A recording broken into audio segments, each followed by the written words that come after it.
Good evening, sir, and thank you so much for joining in. It's really an honor to have you with us today. Thanks, So, Sandeep. Thank you so much. Thanks for having me.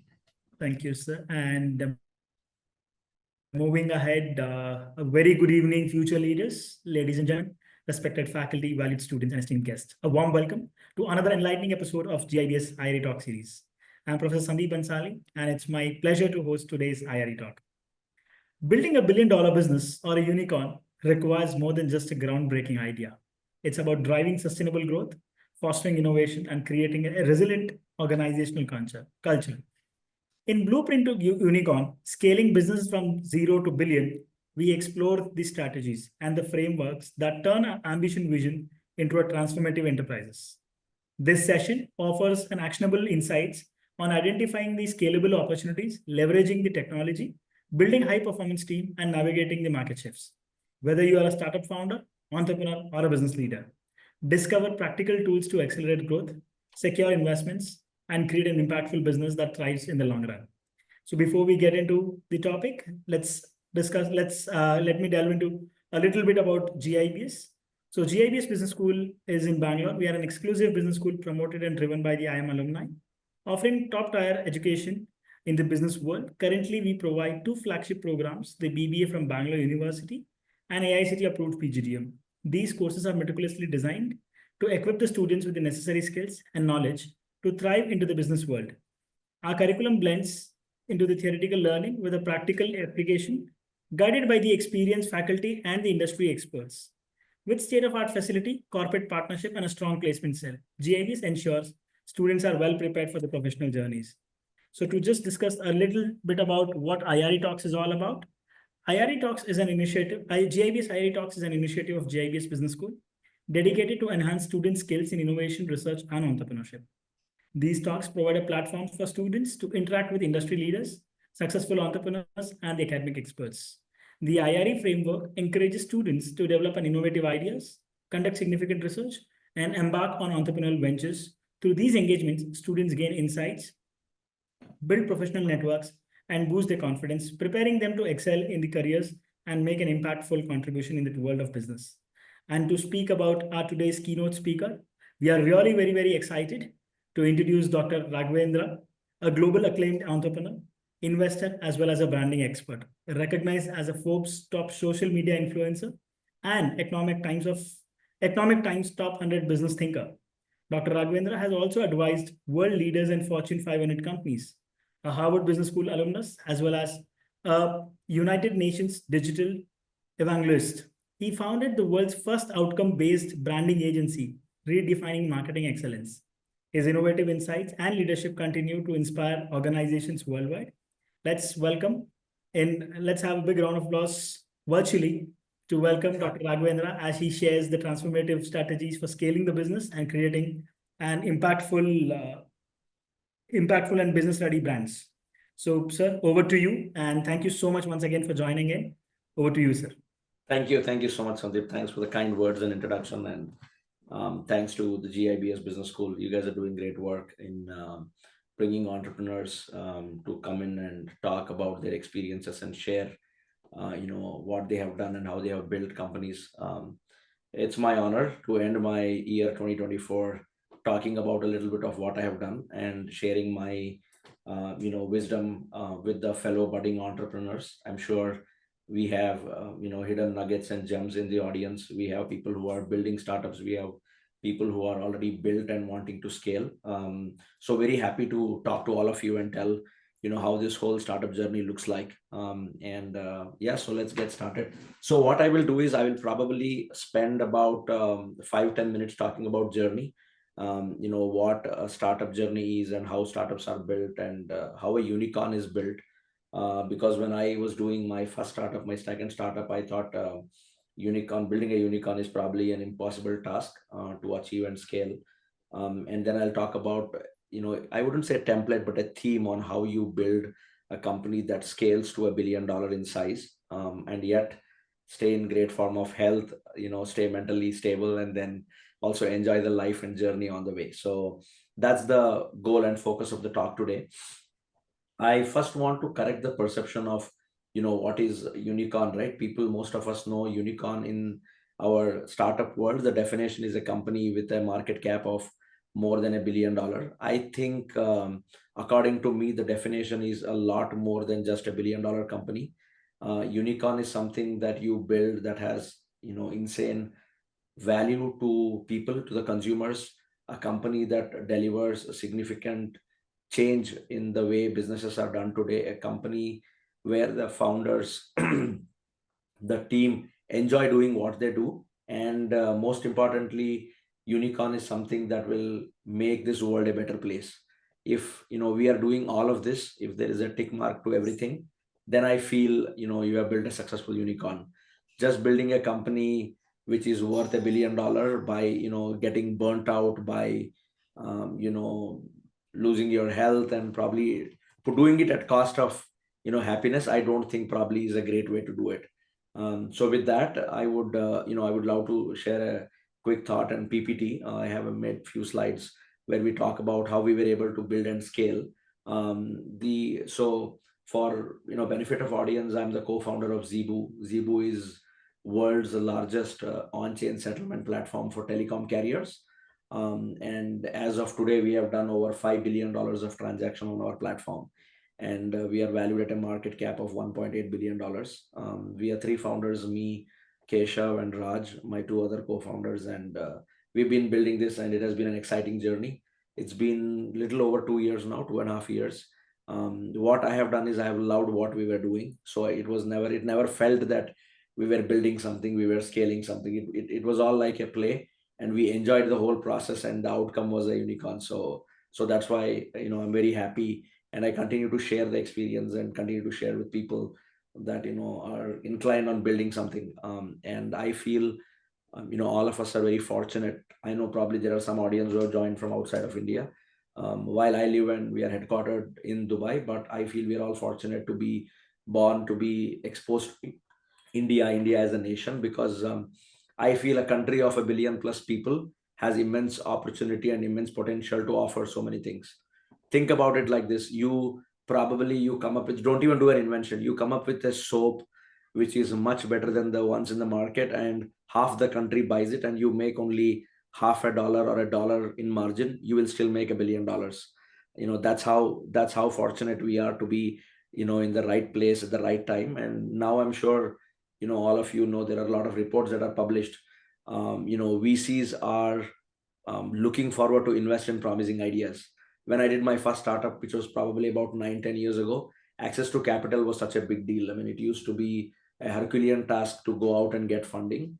But now, if you are doing something innovative, path breaking, getting funding should not be a big challenge. So I feel we are all at the right place, right time, doing the right thing.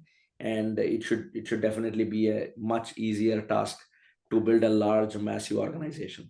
So Professor Sandeep, I would request you to share the screen and share the PPT. I would probably spend 20-30 minutes talking about what made us build a company of this scale. So obviously the topic for today is scaling to unicorn beyond valuations. What are the strategies, what is the framework, and how do we build? What you see here on slide is our future roadmap on how we want our transactions to look like. We are probably looking at doing about 14 billion, 22 billion, and then 32 billion in transactions over the next 3-4 years. That's the Zeebu's roadmap. And can we go to the next slide? So like I mentioned, unicorn is not just achieving that $1 billion on the paper. Unicorn is not just telling, hey, we have built a company with a market cap of more than $1 billion. Unicorn is obviously a profitable, a healthy startup, a startup that is generating revenues, a startup that is profitable, and startup that is helping founders, consumers, entrepreneurs, and the investors, most importantly, to generate huge ROI. A true unicorn is something where the overall organization is well-oiled engine. When I say well-oiled engine, you have systems, you have processes, you have different set of tools and templates that will help entrepreneurs come in, build, and scale, right? It's not like a random $1 billion idea. You woke up tomorrow and you said, oh, I'm building this product. If you don't have all the right processes, you don't have all the right tools to scale, then building something at scale is almost impossible. The last and most important thing is, how do you empower employees and create a culture where people love working, where people enjoy coming in and building something of value. Today, I think, unfortunately, if you look at a lot of social media, some of the large unicorns in India, there has been a huge backlash on LinkedIn, where they said the founder was forcing people to work 20 hours a day. The founders have been pushing teams to deliver more than what they could humanly possibly deliver. I think these are all examples and lessons for us. If we are building something, make sure that you keep it in mind that your team is happy doing what they are doing. Only then it will be sustained, and it is going to be a long-term effort. So yeah, so these are the three probably key parameters on how you probably build a startup and scale. I don't know if you guys have heard of this book called 0 to 1. It's one of my personal favorites. It's written by a person called Peter Thiel, the guy who started PayPal Mafia.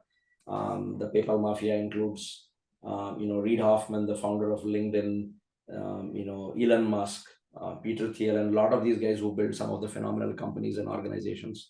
So I recommend everybody to read that book. But what I have done is I have, if we go to the next slide, I have split this whole presentation into 3 parts. One, obviously, phase 1 is where you bootstrap your company. What do I mean by bootstrap? You are, let's say, a college startup. You are a small, bootstrapped company, solopreneur, one entrepreneur, 2 people trying to do things. How do you build a viable product? How do you build an MVP? How do you build something that will make sense, where you can test your product with customers, try to tell them how do you you convince probably your family, friends, or someone to put in your first $1 million or first $500,000 check, and tell them, hey, I'm going to turn your 1 million into 20 million in next 5 years, and have them believe. So to do all of that, you need to have an MVP. So that phase is phase 1, where you bootstrap and build the company. The second phase is where you actually scale the company, from the first customer to the first 100 customers, and from first 100 customers, how do you go to the first 1,000 customers? One thing that I want to tell all of you is building startup is very important, but more important is scaling startup. If you don't scale, you will die. That's the kind of environment we live today. Highly competitive environment. Everybody is on to building something new, something big.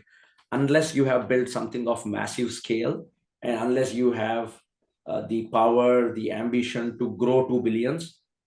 So the third and probably the most important thing is the unicorn mindset, where you basically become one of the top 0.001 of the company or the startup in your segment. Like, for example, we are in Web3 space. We are Web3 neobank, and there are probably about 10,000 companies that are doing similar thing. We are 0.001% of the company that has built to a level that we are today. And that's what you should do in the phase 3. So now let's go deep into what each phases mean, what phase 1, phase 2, phase 3. And I'll give you some examples of what happened in Zeebu. So bootstrap phase, right? What is the bootstrap phase? This is basically a phase where you set out this vision for a company, you tell what you are about to build, and you identify a problem that you are solving, right? I get this question a lot of times, especially when we are investing, when we are looking at early stage startups and we want to fund them. What is that one thing that is most important for a successful startup, right? What is that one thing that you look at when you are investing in startup? That one thing that we are looking at is, what problem are you going after? If as an entrepreneur, you are not solving a real world problem or the most painful problem, then the chances and probability of you being massively successful is very bleak. Don't try to, so there are 2 ways, right? One, you identify the most painful problem in any industry or any sector and go after it and solve it in such a way that people would love to pay premium to buy your product. Or second is what I call it as genius route. What Steve Jobs did, what Elon Musk did, create a greenfield solution that even customers don't know would exist. Like we all as customers never knew that there can be a phone without buttons on it, right? I mean, we didn't even think there can be something like that will exist. So what did Steve Jobs do? He just came in, invented iPhone, and washed the whole market. I mean, the telecommunication industry has never been same before iPhone and after iPhone era, right? We all were used to, the maximum we saw was probably BlackBerry. that had few, that had a keyboard and then a fairly big screen came, we were all blown away. I know something like this can exist. So that's the second path. Now, a genius. Second route is something that will need a genius to come and think, visualize and build. But first path is a little more easier. So that's why I want to talk about the first path, because neither am I Steve Jobs nor Elon Musk, nor we have built something out of the world. But I will tell you how we built on what we built. So first is very clearly define what problem you are solving, what you are going after, and how will it make your end customer's life easy. Second, you prioritize on your resources and quickly develop an MVP. MVP is like the minimum viable product. I'm sure you guys know it. So how soon can I create a product and release it in the market so that customer gets hands on, they use it and they say, wow, this is the product I need. The moment you're able to create that wow experience, the moment you're able to create that MVP product, I think you have kind of solved the big challenge, and you are on the way to becoming, to the way to the greatness, where, you can then replicate it, scale it, and then grow it. The last and most important piece, which most of the people forget to advise, is see how quickly can you monetize and how quickly can you make profits. Only those startups in the world will survive that start making profits quickly and that start showing ROI to their investors. Let's say I am an investor in one of your startup and you expect me to write $1 million check for you. I'll be more than happy to write. But what is the first thing I look at? I will say, A, when will I get my $1 million back? B, when will I make my 1 million into 10 million? If you have the ability to do that, only then I would want to talk to you. Otherwise, as an investor, I'm not even keen on, talking to you or looking at you. So the first goal in the bootstrap phase for you should be, how quickly can I get to a profitable stage? How quickly can I break even and how quickly can I get to a profitable stage? The moment you're making profits, you are going to reverse the problem. You will then have investors chasing you saying, hey, Sandeep, I want to invest money in your startup. Can you tell me what is the, how much are you looking for? And this is not some gyan that I'm talking out of some book, right? This is something that we have practically experienced.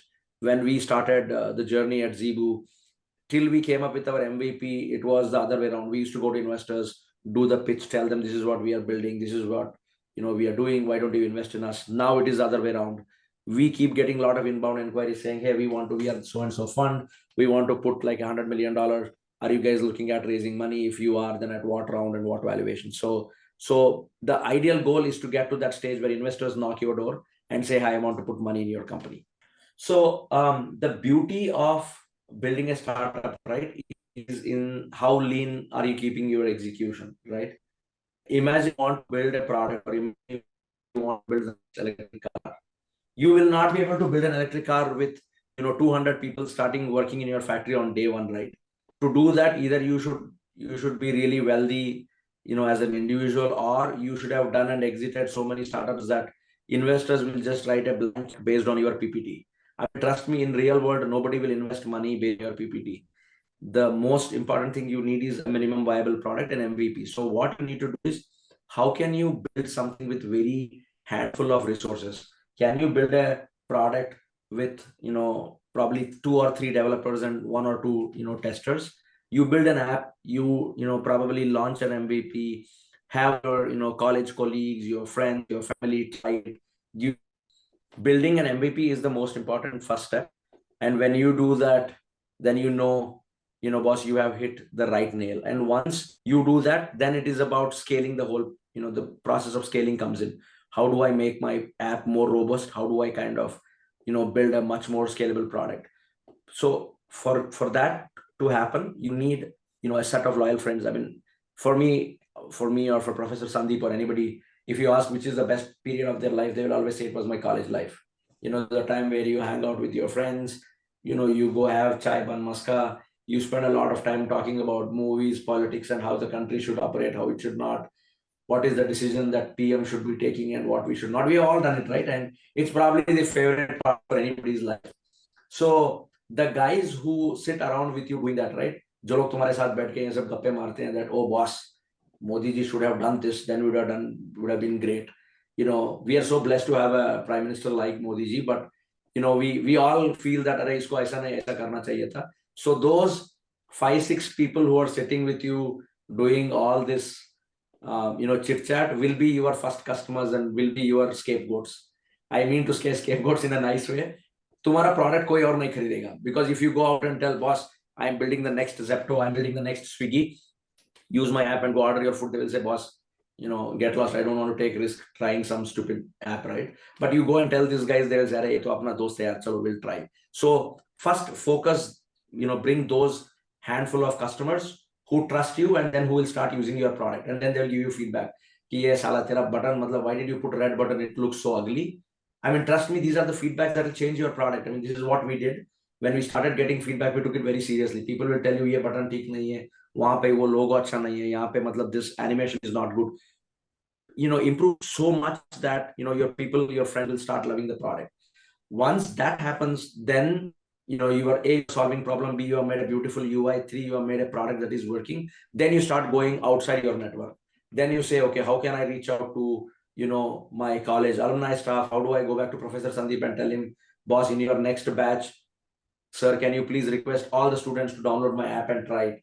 And once you keep reaching out to more and more external audience, once you start getting that validation from outside people, you will perfect your product. So all of this happens in phase 1, the bootstrap phase. If we go to next slide, we talk about, once you're doing this, how do I make money? Because the most important piece is, unless you make money, investors like us, people like us will not write a check. We'll be like, boss, theek hai, tum matlab, you are building to send people to Mars, which is okay. But mera paisa kab wapas aayega, Guru? That's how people will think. If I am investing $1 million, tell me when will you give me 10 million back? Forget about you're building the next biggest product and all of that. So to get to that stage, to convince a lot of these outside investors, the most important thing is you should do, how do I, become profitable soon? To do that, your focus should be on customer acquisition and customer retention. So which means now that you have your family, you have your friends, you have people in your known network, you have Professor Sandeep, you have your GIBS institution, everybody helping you to acquire customers. Now you see, how do you go beyond this network? How do I probably do a LinkedIn advertisement? How do I probably do an Instagram reel where people will see and say, "Arey boss, this looks like a kick-ass product. Let me download, let me use." So those first 100 customers who don't know who you are, who have never met you in life, but still downloaded your product and your app and still started using it and started paying for you, is the real validation. That's when boss, now I have built something meaningful. So till you get to this phase, everything you are doing is you're playing in a safety net. You have a safety net, you have friends, you have family who trust you and who are just trying to invest, buy your product because you have built it. Now in the phase 2, people who have never met you, never seen you, have started buying it. That's where you have hit it out of the park. Now the beauty, or the most important thing is, like I said, we are in the right time, right space. We are in an era where you don't need to open expensive showrooms. You don't have to go out and open massive outlets. You can do all of that on storefronts in social media, right? You can sell it on Instagram, you can sell it on Myntra if you're creating fashion apparels. I have a good friend who runs this a brand called Neiman's. I'm sure you guys might have heard, seen. Yes. Neiman's makes these shoes which are very sustainable, reusable from plastic bottles and plastic waste. They did not, as an organization, they never had a store till they acquired, I think, probably about first 500,000 customers. All their customers came from word of mouth, came from Instagram, came from Facebook, came from social media. And look at the power of social media today. I mean, as an entrepreneur, if you are making videos, if you are creating content, you are putting it out there, and your friends and your known people have started pushing it out, then you will acquire customers much faster than what you would have acquired 20 years ago or 25 years ago. A lot of people will agree with me. There used to be a time where it used to be so difficult for people to be an entrepreneur, because you can build great products, but to scale it, you need to have so many showrooms, so many retail outlets, hire 25 sales people, do so much of advertising. Now all of that happen over click of few buttons. So the next important thing is, how do you acquire your first 100 customers who will pay for you? Now if you go to next slide, after you have built an MVP, after you have done scale, product where you have, let's say, 100, 200 paying customers, how do you scale? And like I said, if as a startup you're not scaling, then you will not survive for too long. For you to thrive in entrepreneurship in the world, you need to scale very quickly. This is an example of Zeebu, the startup that, I co-founded. Most of our peers and our competitors, most of the people in our industry spent 1 year, 2 years, 3 years only on validating the product and telling, how do I do $10,000 transaction? How do I do $100,000 transaction? How do I do $500,000 transaction? While we were very focused, we said, boss, we want to set the bar so high that the next competitor, if he has to beat us, he has to take a rebirth. We say in Hindi, right? Usko sala दोबारा से जन्म लेना पड़ेगा to build a product of my scale. So that was the whole mission. We were like, we built the product, we made it scalable. Now the goal was not to go to 10 million, 50 million, 100 million. The goal was to get into $1 billion. So what you see here is actually a live dashboard. So whenever you have time, you can go check. Our dashboard is live 24/7. It's called dashboard.zeebu.com. When you go there, you will see how many people are processing, what kind of transaction volumes are coming, and what are we doing. So this is just an example and a case study on how we started from 0 to 10,000 to 100,000 to 1 million. First 1 million to 100 was very quick, and first 100 million to billion was even faster. And now we are building at a pace that is unimaginable for people, and that is possible because of three things, right? One, we have a lot of investment coming in. A lot of investors have believed in our story. They have invested in us and they have made huge rewards, and they know, boss, yes, solid platform, these guys are doing something great. So we have that money, we have now access to market, and we are present over 100 plus countries. And like I said, you can do this without traveling to all those 100 countries. And that should be your third most important goal. How do I build? How do I launch? How do I become profitable? And how do I scale? And the gap between these things should not be too long. You cannot say, I will build now and I will take 6 months to 1 year to scale, and then I'll take another 3 years or 5 years to build. Then forget about it. Somebody else will come and he will, take over. So the game or the whole formula or the secret sauce is doing everything at pace. I'm a huge, I'm a huge movie guy. I watch a lot of movies and I draw a lot of examples and parallels from movies. One of my favorite classics and one of the favorite movies I have is, Bajirao, which is about a legend, who lived in India and who kind of did fabulously well, as a warrior. There's a dialogue where he says, Bajirao ki pace, the pace at which he operates, uski raftari, uski pehchan hai. That is what is most unique about him. And that's what is applicable in startup world. You want to succeed, then run at a pace that it becomes unimaginable for any of your competitors to build and come close to where you are. If we go to next slide, what I am talking about is how do you build billions, right? It is very easy for me to give all this gyan now. People will be saying, when we were students, right, when people used to come in and give lectures, we used to say, "Hey, boss, वहाँ पे stage पे खड़े होके ऐसा बोलना easy है, but how do I do it? तुम अभी बोल रहे हो साला because you have so many investors backing you up." But what I'm trying to say is, it is easy for you to do it. It is easy for you to get to billions, provided you follow some very proven methodology, right? You need to build systems and processes in a way that the whole company, the whole organization, the whole startup, the whole engine is running even while you are asleep, which means you automate it so much that whether you're working, whether you're not working, whether you are out on a vacation, the team knows what exactly to do. A के बाद क्या करना है, B के बाद क्या करना है, C के बाद क्या करना है. How do you go from A to B, B to C, C to D? How do you go from P to Q, Q to R? That whole standardize the whole process in such a way that tomorrow, even if you don't exist, your company should run flawlessly. That's number one. How do you build systems and processes that are easy for people to adapt and that is easy to scale, easy to replicate? Second and most important thing, build a team, build a culture where people are working for a mission and not just for salaries. Now it is easy to say, right? Everybody will say this, we are building a great mission, work for my mission. That doesn't mean expect people to work for free. Matlab, logon ko looto mat, don't do that. But tell people, boss, we are transforming an industry and come be part of this history, come be part of this whole thing. We have seen, so many examples in India, be it Freshdesk, be it, Zomato, be it so many of the entrepreneurs have been very liberal in giving away ESOPs to all their early employees. If you want to create wealth alone, you will never be able to, do it yourself. Always think about, I keep saying this in all my podcasts to everybody I meet, always think about long-term good and larger good. अगर तुमको अकेले को billionaire होना है, then it is very, very difficult. It's almost impossible. But if you want to create wealth for 100 other people who have started working for you, it becomes easy. And when you build that culture, the team will not leave. The team will be with you through the ups and downs. See, it is not that the whole journey was like a dream ride for us. हमने पहले million बनाया, immediately 100 million बन गया, immediately billion बन गया. नहीं, that's not true. We also went through a lot of challenges. We also went through a lot of ups and downs. But the beauty is the culture that we built, was sticking with us, and hence we were able to scale it so quickly. The last and most important thing is partnerships and ecosystem. Build an ecosystem. Build people who are your believers, your product, your community, people who believe in what you're doing, and people who will champion for you. I think these are three most important things. I think we are almost 30-40 minutes into the presentation. I'll quickly skip through slides, but I'll tell you what is most important. Once you have done this, once you have built, once you have the processes, see how can you leverage technology and automation.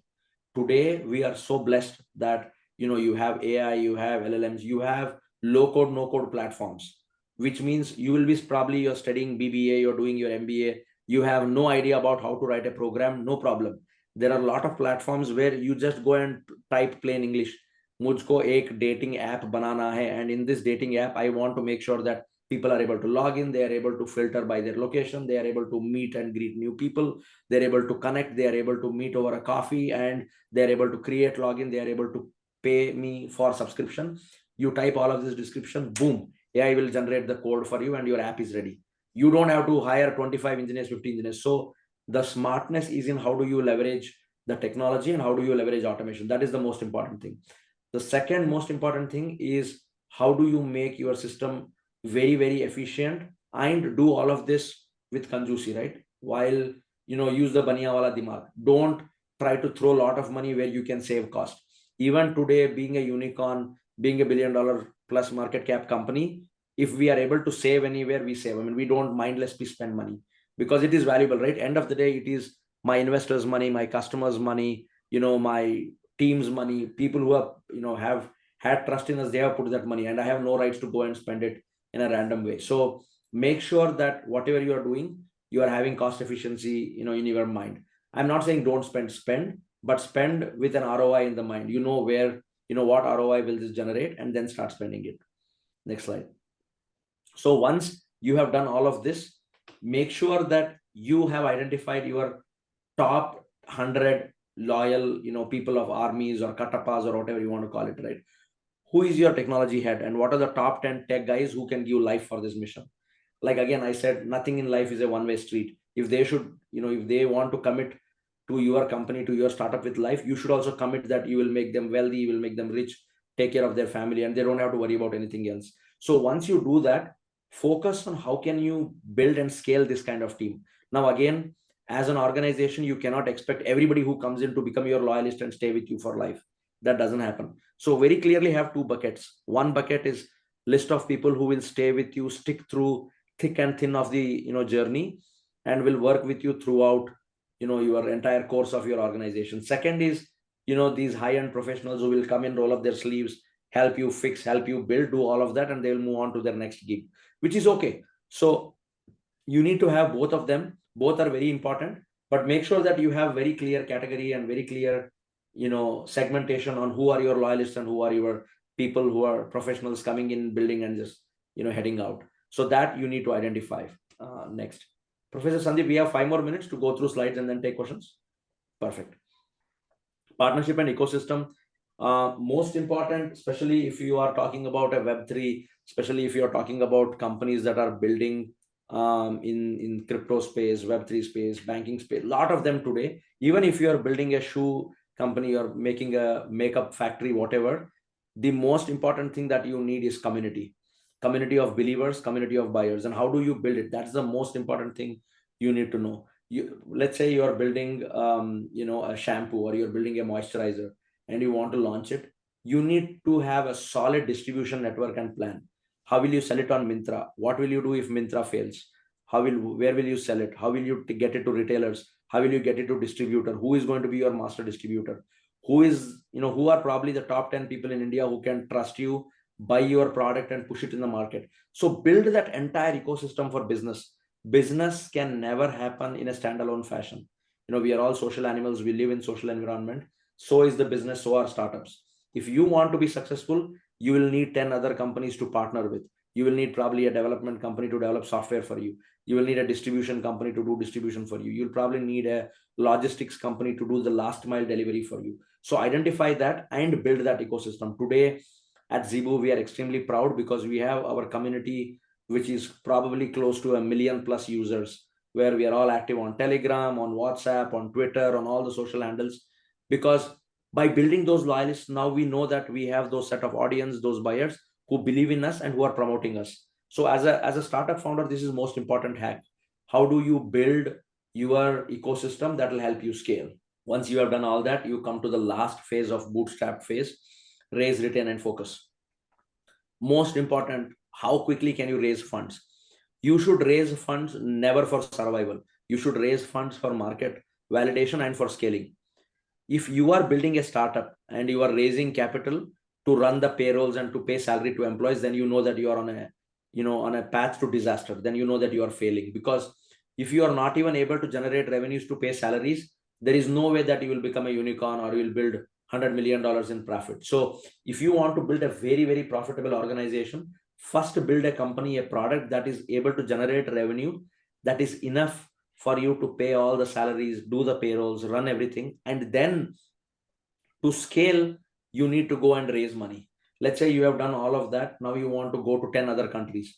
You want to establish an office in US, an office in London, an office in Dubai. Then you go to VCs, because then VCs are also convinced ki boss, is bande ne hard work kiya hai. This guy has done everything it takes to build a product, make it MVP, sell it, bring revenues, bring customers. He has already generated profit and now he's raising. So I can easily trust him that he will scale, and it becomes much easier for you to get the check than going to people and saying, boss, I want to build a startup, mujhe, fund me to pay salaries to my employees. Nobody will write a check for you. So that is what you need to do. Second, while you're doing all of that, you need to retain control over the organization and decision making policy. One of the there are a lot of classic case studies in India. The founders get into this spree of dilution and raising so much that at one point they lose complete control over the company. I am not saying this because I'm a control freak or I want you to have control. I'm saying this because you are the guy who knows what is the vision for this company and why you have started. If you dilute everything and you only have 2% in the company, you will not have interest to scale. So only raise so much capital where your interest is intact, your control is intact, and yet you are able to generate a lot of insane profits for your investors. The last thing is always focus on long-term sustainability. If you are building a startup and you are not clear what you will do 5 years, 10 years from now, then don't do it, because 90% probability is you will fail. If you are building a startup with only 3 months, 6 months in visibility, if you are only building, saying that I only know what I can do up to 12 months, but I don't know what I will do, 24, 36, 60 months, then probably you will not survive. And one of the most important thing that large VCs or institutional VCs look at is, what is your roadmap?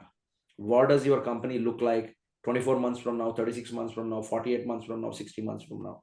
So make sure that you have that long-term sustainability and visibility very clear. Next slide. So now you have done all of this. You have built a company. The scale is good. All of this is there. Amazing. What next? The next most important thing is never let the innovation in your company die. Never let failures take you down. Because I have been a serial entrepreneur. This is my third gig. I built my first startup out of my own, whatever savings I had and bootstrapped and all of that. And, I spoke about this in my TED talk. I even went on to take, loans on, jewelries in my family. I took the gold loan, did all of that to build. I was crazily passionate, but I was also an idiot. I should not have done it. Today when I look back, I feel it was such a stupid thing, but I did it. But fortunately, God was very kind. I keep telling this everywhere. I am no special individual. I'm just an ordinary guy like you, me, all of us. We are all same. It was just that I was lucky and I was blessed. God blessed me with opportunities, and hence I was able to, build and scale my first startup, second startup, sold it.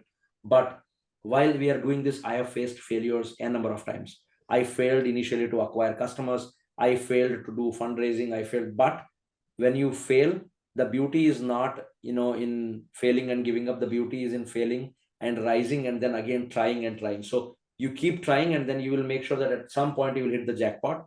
And that's the breaking point. The difference between 99 startups that fail and one startup that doesn't fail is that the guy who did not give up those 9900 10,000 times is the guy who made it to the top. So make sure that you always do that. The next important thing, I mean, probably it is not on this slide, is always remain humble. This is something that will take you much, much longer in your life. The moment success gets to your head, know that you are on the path to disaster. Never let your success get to your head, never let anything get to your head, because the more humble you stay, the more learnable you are, the more open you are to ideas, the faster you will grow in life. Probably you will not build just one, but you will build 10 unicorns, in 4 or 5 years. I mean, we used to think, is it possible to do it? But now, so we know you can build 5 companies at the same time. All 5 can be worth multi-billion dollars, so you can do it. So, but most important thing is stay humble and stay very learnable. The last thing, again, on the unicorn mindset, is make sure that when you're creating impact, you're creating impact which is measurable and which is actually making somebody's lives better, right? Do all of that, and then it is phenomenal. So what we talk about in the previous slide, I just had a quick snapshot on how Zeebu believed in giving back to customers, giving back to our investors. So we are probably the only company that has been giving highest APY in the space, right? I mean, if you look at the amount of rewards we have distributed, it is insane. And that can only happen. I mean, we could only grow because we gave up so much of, we probably gave back in hundreds of millions of dollars in rewards to people who are using our platform. And that's when people started loving it. If I kept taking all the profits and depositing it in bank, we would have probably died long back. So that is most important thing. Keep giving liberally. I mean, even in your real life, forget about entrepreneur startup. Even if you become an employee somewhere, you're working somewhere, whoever you can help, wherever you can help, please do. Please help people, please give, because what you give comes back to you a million times. And what you keep will never remain with you. I mean, keep doing small things, right? These are the small, simple acts that will, simple acts that will make you really great in life. If you are working and if you are, let's say, getting 1 lakh rupees a month as salary, see if you can donate 10,000 rupees somewhere, which will make someone's life a lot more meaningful and a lot more better. Then do it, because you can survive in that 90,000, but that 10,000 rupees will mean something big for them. So whether in your personal life or in your professional life, always give. Focus on giving. What can I give? How can I help? Always have this mindset. You will phenomenally grow. I think that's all I had on the slides. Thank you so much for all the patience, and happy to take any questions, Professor Sandeep. Yeah, so thank you so much. I'm sure there were a lot of takeaways which we learned, and a step-by-step process which we learned in a very simplest possible way. You've made us understand. So let's move on to the questions. Since running short of time, we'll take few of the questions out of this thing. You can also connect with me on LinkedIn or Twitter and send me your questions. If I can help in any way, if I can answer any of those, I'll be more than happy to do that. Please. Certainly. I'm sure in case which of the questions we were unable to take it, please do not leave it right here. As sir said, do not leave it. Put it across in the LinkedIn. I'm sure sir will help you out to understand, or probably he's also ready to mentor all of us to understand, or probably in case if somebody's looking for, even if you have a great idea to pitch in, probably you can take his mentorship, or probably sir will also help you out to get the funding. So there are a lot of process, a lot of things. He's always ready to help all of us. So without wasting much time now, let's get into the question. So one question has been asked by Rahul. He says, sir, nowadays most of the startups are coming up from POV. How much percentage of startup will sustain in next 10 years? Like I said, right, this is a mad rush, Rahul. We saw this in 2000s when IT was a boom. There are probably like a million companies which said, I will do a website, I'll do this, I'll do that, when the dot-com bubble happened. But today, if you look at them, only a handful of them survived. Same is the case with this whole, startup and investment rush, right? Like I said, we are in the most opportune time where investors are massively pumping in money and funds. And if you have, like I said, a credible idea, a good POV, a good this thing, the chances of you getting funding is much higher. But like I said, unless you have the sustainability and the vision on what you will do, how you will scale for next 5-10 years, most of the startups will perish. I have personally seen a lot of startups that raised, millions of dollars, that had great product, all of that did not continue to exist 3-4 years down the line for multiple reasons, right? Obviously, because there was maybe conflict between founders, investors got unhappy, or the people became too greedy, something went wrong, all of that. So the nature takes its own course. I feel probably between 1 to 3% of companies is what will survive and what will scale in the future. Okay, great. Thank you so much for that, sir. We'll take up one more question, which says, Madhu says, what are the three most crucial elements to focus on when starting a new company or a startup? Oh, beautiful. So, like I said, the three most important elements for startup. One is, are you building something that is solving a problem? Let's say you are building an IT products company, IT services company. Are you building something that is solving a problem that none of the existing guys are able to do it? That is number one. And if you're doing it great, that will take off immediately. Number two, how quickly can you be profitable? How quickly can you generate revenue of your own? And third most important thing is, what kind of team and culture are you building? It is very important for us, as an entrepreneurs, when you're building a company, when you're building startup, to see who are those first 25 people who are coming into your company and culture, because they will define your culture. If you're building the right set of people, bringing them on board, I think you will take off. I mean, there is nothing that can stop you. Okay, great.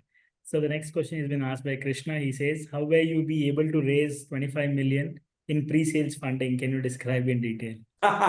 So yeah, that's a good, I think we'll require a new session for this altogether, I would say. Yeah. So Krishna, firstly, good research on how we raised our 25 million in pre-series.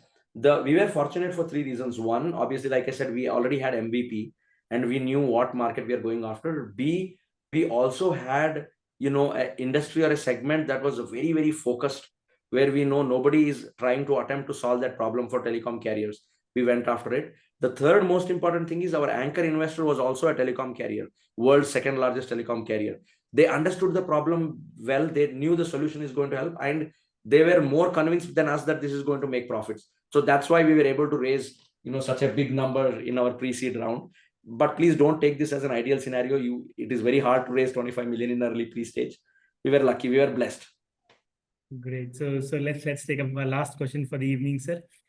Sir, how to identify the right idea, as there are various ideas that comes in our mind, but how to identify which one to carry forward? Beautiful. I think it's a brilliant question. It's a question on behalf of everybody, and including me. I also had the same problem, right?